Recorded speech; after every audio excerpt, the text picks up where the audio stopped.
What's going on? How you doing? It's the infamous Jake John. Biggie dreams, call me Gypsy. Pardon? My train of thought's gotta be steaming. I'm still KwakuDreaming. Hey guys, this is Jake John and welcome to KwakuDreaming. Yeah, that's right, it's Kwaku, it's not Kwaku. Yes! What's going on, people? Welcome to KwakuDreaming, your favorite ideas podcast hosted by Jake John, aka your favorite educated opinionist. Okay, so I'm really excited to speak about this because when I do a marketing podcast, I speak to some people and they don't know that the podcast was for them. You know, that episode was for them. Because they think when I speak about marketing, I'm talking about business and I'm talking about advertisement and trying to get people's money and all that. That's not what I'm talking about.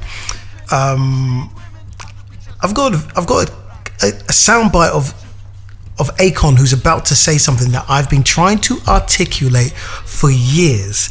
And he starts it off by saying, this world is all about branding and marketing. The number one branders in the universe is the United States.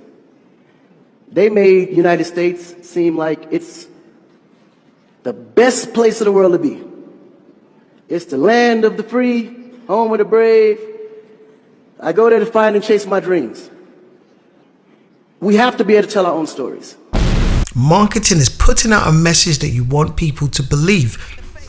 The integrity of the marketing is a different thing, right? That's based on the integrity of the person. I choose to only market what I believe to be true, or at least what I want to be true, and I push towards that. Take it even as a parent. As a parent, you have to market what life should be to your child. And when your child is coming into this world, you want to frame how this child thinks about the world. You don't want your child to be afraid of the world. You don't want your child to ever think they're dumb, ever think they're less than, ever. All of these are stories that you were telling and ways to convince your child to be the best child they can be. And this can go for anyone you love. That's what marketing is. Akon goes in on this and he's basically talking about rebranding Africa. Because everything is perception. And perception is marketing. So now this guy is giving a talk in some like African summit or with all these African leaders and media there and politicians and stuff. And this guy's been exceptional in dealing with Africa recently. And he's not doing so much music now. And he's just on a new epic level of building up Africa. And he says something so poignant. He says, life is all about branding and marketing. I truly believe this. Now, if you take marketing and branding and you take out the money aspect and you realize that we're not talking about, it's about, trying to make money. We're not saying that. It's countries are thriving because of perception. That's all marketing is. I said it in the first episode. I always say this. Marketing is influencing how people perceive you or a country or a business, or when you go to date somebody, you are somewhat marketing yourself, right? You go on your first date and you are marketing yourself. You either marketing yourself to be this great person, or you're marketing honesty because you want to project the fact that you're an honest person. Do you know what I mean? I know a guy who projects the worst side of him because he wants to know that if he's serious about this girl, she's able to deal with all sides of him. Cool, that's the way he does things. The point is, we are all projecting a perception of ourselves, and that is marketing. And it's so important in life. I've been saying it. I can relate the same thinking mentality, the same rule of marketing to everything in life. Just to touch on what he says, just so we get better context, I'm gonna make a statement now, and this is fact. The two poorest countries on the planet are 1, America, 2, the UK. Again, 1, America, 2, England. Literally. And it sounds crazy because we've never heard it, because the media are never going to let you know this, yeah? But think of how much we owed in debt. England owed something like 236 billion owed. So how can you be the most richest country in those situations? America owed way more than we ever owed. America and England, we don't have commodities and resources. We know that Arabian countries, we know that the Middle East has oil. We know that in Africa, we know in Asia they have rice and they have all these commodities. We know in Africa they have salts, they have golds, they have diamonds. We have all of these things over in Africa. England doesn't have these things, but they changed the rules of the game. Yes, I said the game, the money game. The difference is in 1971, I believe, the President Richard Nixon decided that because England and the Western countries, Europe, don't have gold backing, they don't have any gold. So for that reason, they decided that money was going to become monopoly money. Years ago, if somebody said they had £300, they would actually have £300 of gold in the bank. This is before the 70s. They would actually have that worth of gold in the bank. That's not the case anymore. We literally on our currency, we should call it, it says a promise to pay bearer, and the bearer is the Queen. It's a promise to pay, right? So we are giving out promises, right? But there's no backing. That's why the economy falls, and that's what happened in 2008, because we have no backing for these things. So when you look at Africa, when you look at Asia, when you look at Arabian countries, these places have oil, they have food, which brings me to another thing when we talk about starvation in Africa. What has been showed to you about Africa? Poor people, starving people. I'm gonna say one more thing, yeah? I've been going to Ghana very recently a lot. All I know is I walk out in the back garden, we don't have a gardener. We don't have a gardener where we are, and we literally have potatoes, we have cassava leaves, we have cassava growing, we have every type of fruit, coconut. These kids bring us shrimp, they bring us lobster from the beach. There is so much food. I personally don't know how it's possible to starve in Africa. That's a different subject that we'll go into later, because I'm really trying to get my head around this, because when I went to Ghana, I was like, oh my days, I've been lied to about my continent. But that's a different subject. What I want to say to you is all of this has come in because it is actually relevant. All of this is happening and going over our head, and we've been misled in certain areas because of marketing. Everything is about perception, how things are perceived. Now, I really hope this all makes sense, because this is actually about Kanye. And I don't want to touch on subjects that people want to know more about and not be able to give it to you right now, because I'll do it on another episode. Now, that being said, when I tell you that this episode is about 5 killer marketing tips from Kanye West, hopefully you'll be able to take in this information, understand it, and then use it for your own lives in any way that you want to do, even if you're not doing business. Right. So, of course, in light of the whole Jesus is King, which is Kanye's new album, I've just seen him completely turn around his career, revive his career, and do some wonders with it. This guy is topping all of the charts. Just when you thought Kanye West couldn't make any more history, he's done something nobody's ever done on the Billboard charts before. And it's all because his new album, Jesus is King, is performing on the Christian and gospel charts like we've never seen. Jesus is King moved 264,000 units its first week, according to Nielsen Music, good for #1 on the top Christian albums and top gospel albums charts. Add that to being #1 on the Billboard 200, top R&B hip-hop albums, and top rap albums charts, and Jesus is King is the first album ever to top all 5 rankings. But that's not it. Typical Kanye, he's always got to do a little extra. Ye's also the first artist ever to have every song on the top 10 of the Hot Christian Songs and Hot Gospel Songs singles charts simultaneously. And Kanye is one of the best marketers I've ever seen, right? Because he understands that perception is everything. Every album that he drops is a statement, but that's one of the steps in this. So let's go. Let's make it simple. The 5 killer marketing lessons from Kanye West. #1, it's never the best product that sells the most. #1 rule is people don't buy based on what is good. They don't go to America because it is the greatest country in the world, or England because it's the greatest country in the world, or Ghana because it's the greatest country in the world. That's not why people go to countries. They go because of perception, right? Perception and feelings. We buy, we consume, we do all of these things based on feelings. That's why we do pretty much anything, right?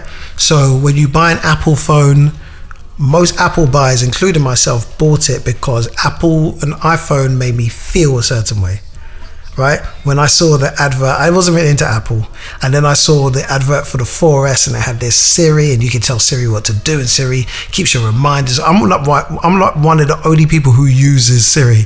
Even to this day, I use Siri to text in the car. Like, not many people use it. I use it. This thing made me feel like James Bond. Like, I was telling my computer what to do, and it was doing stuff. And but Apple were never the greatest. They never had the greatest phone on the market. They never had the greatest phone. They had the most innovative phone, which was the 4S years ago. What was that? 2012. For 1 year, they had the probably the most innovative phone on the market because it had Siri and everything, and no one else was doing that. But as far as being the best, it didn't have the capabilities of a lot of Samsung phones. But the perception of Apple is so great because the marketing is exceptional. Number 2, the formula for a hit song is something old, something we've known and loved before, mixed with something new. That's the formula for any type of hit, not just the music. And I remember the other day I was listening to his music after this whole Jesus is King album thing. It's kind of got me excited about Kanye again. So Kanye's been one of my favorite artists of all time, for sure. And I was listening to Graduation album because that had my favorite productions on it. And I remember listening to it and I was like, wow, like, why do these songs make me... Why do I get such an elation? Do you know what I mean? Like, I literally get elevated when I hear these songs. Why? Does it just tug up my heartstrings or make me feel in a certain way? And I realize that one of my favorite songs, which is I Wonder, one that has a chorus, and I wonder if you know what it means to find your dream come true. And it's really nice, man. And it's got such a pure vocal, and it's an old school vocal. It reminds me of a sort of more soulful Elton John kind of thing, just piano and vocals. And it wasn't a song that I heard, but it made me feel a certain way because it was clearly old and classic. And then he's got these drums, which are like, okay, very current again, or very hip hop, or very new. And then I realized that this guy is using flipping Sonic the Hedgehog sounds. Sonic the Hedgehog, man. Like, I remember Sonic the Hedgehog. I never even had a Sega Mega Drive. I had a SNES. I always had Nintendo. I was always Nintendo all the way. And the only time I remember playing a lot of Sega was when I would go to my cousin's house, my family friend's house. And one day we had a Christmas party with all of our family. Like, we've got a massive family, and everyone came. And my cousins came from Germany, and we just played Sega Mega Drive the whole day. And I remember we were getting upset because he wanted to play, my older cousin wanted to play, and we let him play, you know, and when you lose you pass it on. This guy, what we didn't realize is this guy could complete the whole game in one sitting. Yes, the whole game in one sitting. We couldn't get past the third level. This guy completed the whole game. And we're like, oh, Christmas pass us the control pad. We're genuinely crying. But you have to understand, I've just given you a whole backstory to Sonic the Hedgehog. So when you've got an amazing, classic, beautiful vocal sampled, then you've got these amazing drums on there, right? Like new drums or whatever, something that makes you bounce, something hard hitting and impactful. Then you mix it with like Sonic the Hedgehog sounds on it and things like that. It takes you subconsciously to a place that you didn't know you were going. It definitely took me to a place, and for years I never really sat down to think, why do I love this so much? And it made sense after that. I was like, oh my days, this guy's a genius. Number 3, clarity. Every single Kanye album is a statement, an artistic statement that he believes can change the world. Kanye's marketing is very, very clear. It's very clear. Because he makes a statement with every single album. It's never just an album. It's never, I just felt like putting these songs together and they just came from my heart. Never that.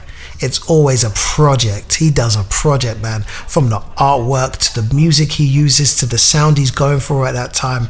And then he makes something just like, it's a meal. And I've always said something about Kanye. Kanye is proof that although people want to say some things are about, is relative, right? You may like Kanye, I might like Kanye. Yeah, that's all good, right? Whether you prefer, an artist to another artist is one thing, but quality is respected. So you might not like something, but you respect it, right? If you see somebody who's highly intelligent but has and very articulate and frames a great argument, you may not like that argument, you may not agree with it, but you can definitely respect it. Kanye makes a meal and literally said there was one track, I think it was Stronger, that he worked on that track for 5,000 hours. 5,000 what? He's saying 5,000 man hours. So when he puts out an album, like, I'm not talking about his newer ones. I haven't heard his kind of mid sort of Yeezus and all that stuff. I just heard it recently, a little bit of it. But I'm talking about his first 3 albums, maybe 4 albums to 808 and Heartbreaks. Even my Dark Twisted Fantasy, which was massive. This guy makes it a meal. He brings in artists from everywhere. He brings in the best producers, the best writers, even though he can write, even though he can produce, but he wants to get the best people working on this project. And he puts in everything, and he makes a clear statement, a marketing statement of what he's doing. So you respect it from a hard work effort, and you respect the product at the end of it. You definitely respect the product. Even if you don't like the songs, you respect the product and the quality of it. And then you understand he has a strong why and a strong statement with every single album he does. So whether it's College Dropout, where I guess he's trying to prove to the world that, just because you're university dropout, it doesn't mean that you're not intelligent, it doesn't mean that you're not successful, to whether you've got Graduation, where his main thing was he wanted to meet legendary status by performing stadium gigs. And to do stadium gigs, you have to have stadium music. That's why rock stars are selling out stadiums, and they've always done, because their music is made for Glastonbury and stadiums and that sort of stuff. So Kanye literally catered the Graduation album to that, and that's when he started doing stadiums. Or whether it's something like Jesus is King, where he's clearly out there saying that, I love Jesus, I'm a Christian, he's made this new transition in his life, whether you believe it or not. That's what he's done, and as a Christian myself, I have to respect it. And then he's working with a choir. He's working with a gospel choir and gospel director. He's doing gigs in church. He's got pastors, preachers coming to every show. He goes all in. He doesn't touch on things. He's gone all into this place, right? He makes a statement with every single project he does. Number 4. Consistency. Kanye has done one thing in his marketing process, building up to the Jesus is King album, and to me, I believe it's the number one thing to build in a brand, and that is using consistency. Consistency has a way of breaking down things. I always say this to my sister when she wanted to work out. I'd say to her, if you take a tree and I give you a knife, just a normal knife that you use for maybe cutting vegetables, and you take this tree and you cut into this tree and you do this an hour every day. An hour every day, you cut the same spot in this tree and you dig in a little bit deeper each day. If you did this for a long enough time, it may take you 10, may take you 20, may take 50 years. You might not even see the end of it. Maybe you have to pass it down to your kids, and they need to keep cutting down this tree with the same knife. If you carry on the same process, it will 100% break and fall down at some point. That is a fact. That's like one of the only things we know in this life, is that consistently doing something will work. That's one thing we know. What Kanye does is, with Jesus is King, is he's made this transition from doing Poopity Scoop and all these tracks, and one of his last tracks that he released was pretty vulgar, man. But he managed to get from this place to this changing of the mind, to go into, a mental hospital and all of this stuff, and to changing his mind and to becoming a born again Christian and professing Jesus to be Lord and all of this stuff. And he got through that process through consistent marketing. And what did he do? He set up shop in different places in America, didn't ask for one penny, didn't invite people. He literally set up with a choir that he pays himself, got a choir director, he got the best in in the gospel business. He got the best them. And we know the best musicians, gospel musicians, as far as technicality and stuff and feel. So he literally got the best of those people, got them there, and then literally just set up shop and started doing massive performances. And he did this, I'm assuming for free. And then it was for free. And then he would literally set up in different parts of America, and he would constantly do these shows. I don't know how long he did it, probably at least a year. So whilst he constantly does this, people were starting to understand that this is what Kanye is doing. First time he does it, you may be thinking, oh, what's this guy? Now this guy's a Christian, he's doing gospel stuff. Second time, you're like, okay, this guy's still doing it. And then after like the 50th show, you're like, okay, this guy's really serious about pressing on with this. I didn't even know he was gearing to do another album. I thought he was thinking, all right, I'm going to do something innovative. I'm stuff it with the music industry. Like, I'm just going to do this stuff to free my mind and all that stuff. I didn't know it was leading to something. So this guy set up shop and he's doing shows everywhere. By the time he gets to release his album, he's got hundreds of thousands of people waiting for his album because of these shows that he kept on doing consistently, right? So even the ones on top that you think, oh, he could just drop a record and everyone will buy it. Even people like him, like, they work hard and they consistently do stuff. That's what I've been working on this year, being consistent. That being said, in the middle of this, I'm going to say I've started something called Freedom Fridays. It's on Instagram, Jake John Music, at Jake John Music. Check me out. And I'm basically constantly putting out my process with music and putting out my new beats and my new songs. And I'm involving you in my songwriting process. So check it out every Friday. And I'll be putting those out without fail. Because I want to bring out a new album.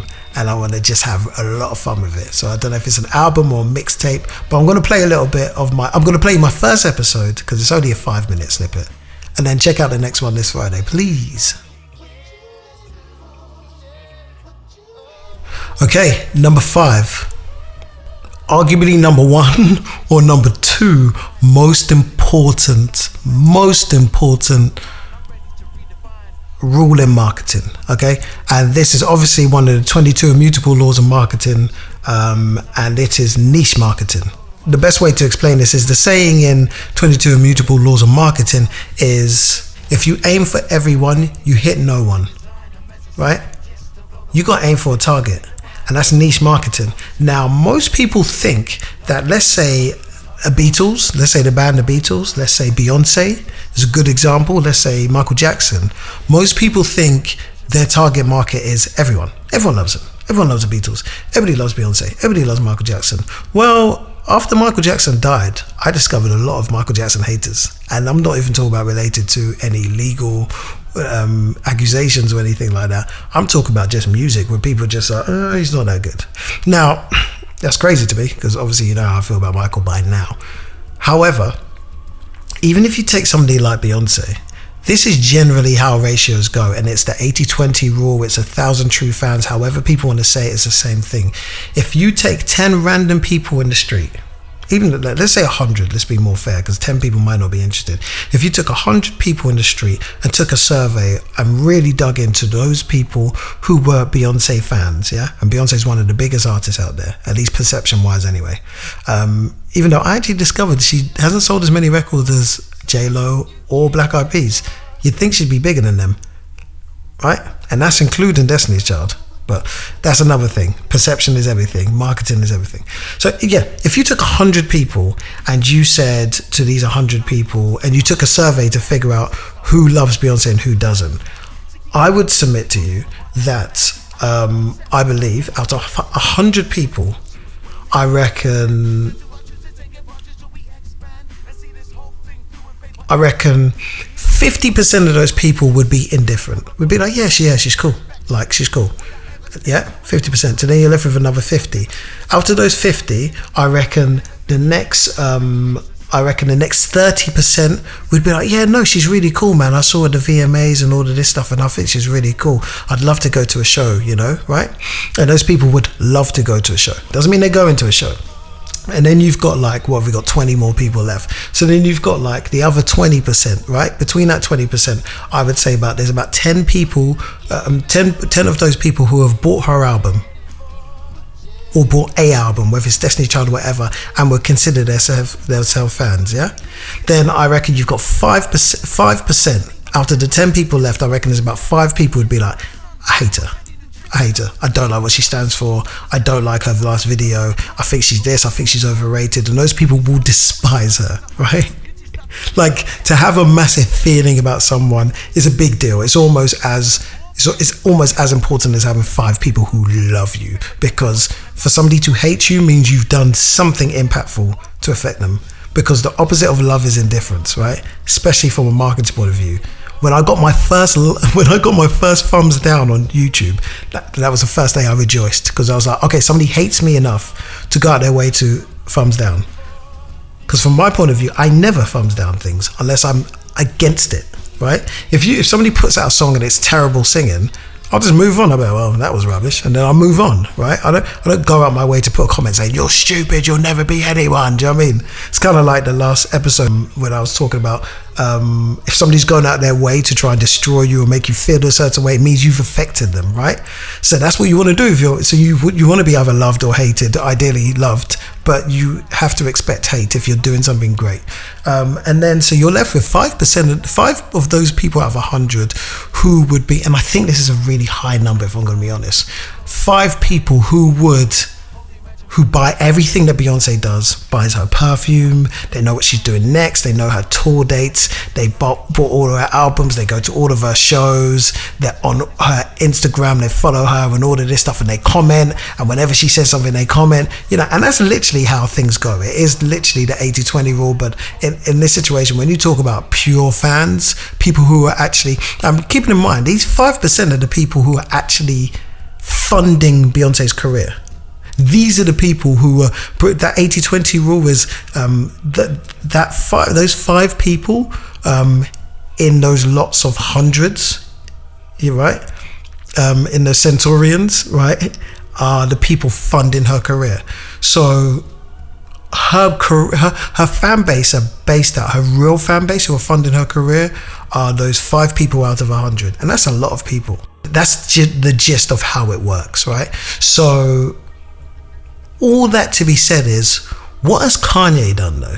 Because he has broken the rules here on the highest level. Kanye's done some niche marketing with Jesus is King. And yeah, you guessed it. He's tapped into the Christian market, right? That is a niche market because it's specifically, I am professing Jesus to be Lord.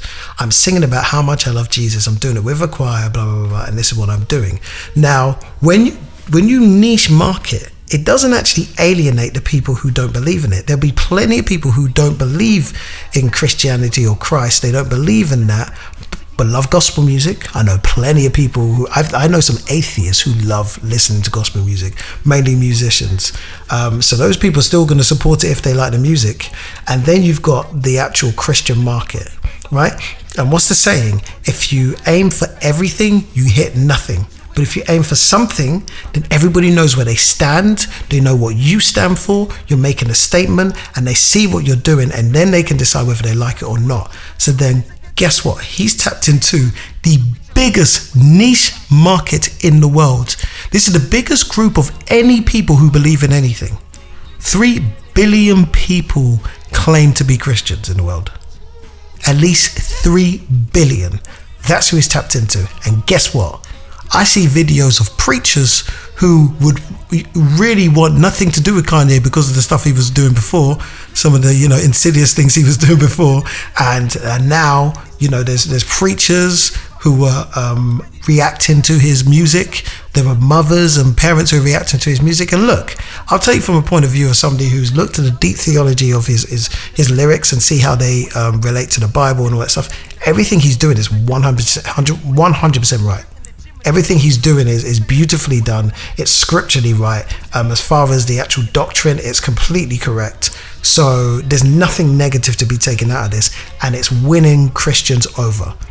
So he is tapped into a market of 3 billion people, and I can say from a Christian point of view, we will support it. I'll support Kanye 100% because he's pushing for something that I believe in. Genius. Is Kanye a genius? I'd say. Okay guys, welcome to Freedom Fridays, where I allow myself to have full creative freedom and do what I want to do. I'm going to sample records, I'm just going to have fun, and I am making a banger at the moment. Like literally, like I can't wait for all this stuff to be out and stuff, but I'm making a banger. Basically the first track I'm using to sample is Follow God, Kanye. I didn't want to, do something so new, sample something so new, but it just sounded so good, I felt like I had to do it. So check out this vocal. Amazing choir. I stretch my hands to you. Come on, somebody needs some joy on today. Come on, ask him. I fall to you, Jesus. Stretch my hands to you. Come on now. I need your wisdom. So I'll come to you. Okay, cool. So then I'm hearing and then afterwards I'm thinking I'm hearing like I'm hearing this track, like obviously as a drummer I'm into rock, like you're always into the genres that have the best drums, yeah man, so I love the idea of mixing gospel and rock together. Anyway, so then I'm hearing this.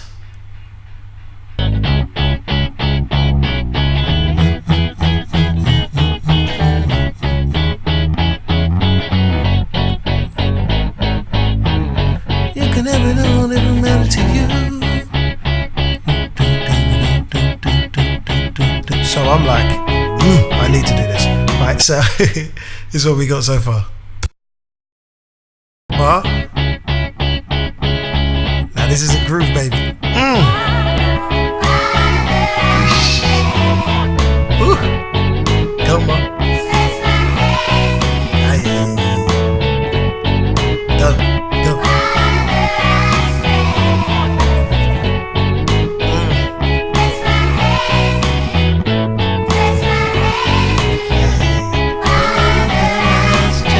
Obviously I had to put some vocals on it. Ooh, being a gospel artist, you gotta put them vocals on it. And harmonies, baby.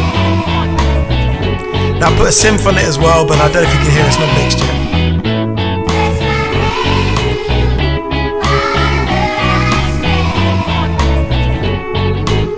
yet. It clearly is going to be drums. Need some drums. Drums, please.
Don't forget to subscribe to this podcast. I'm still KwakuDreaming.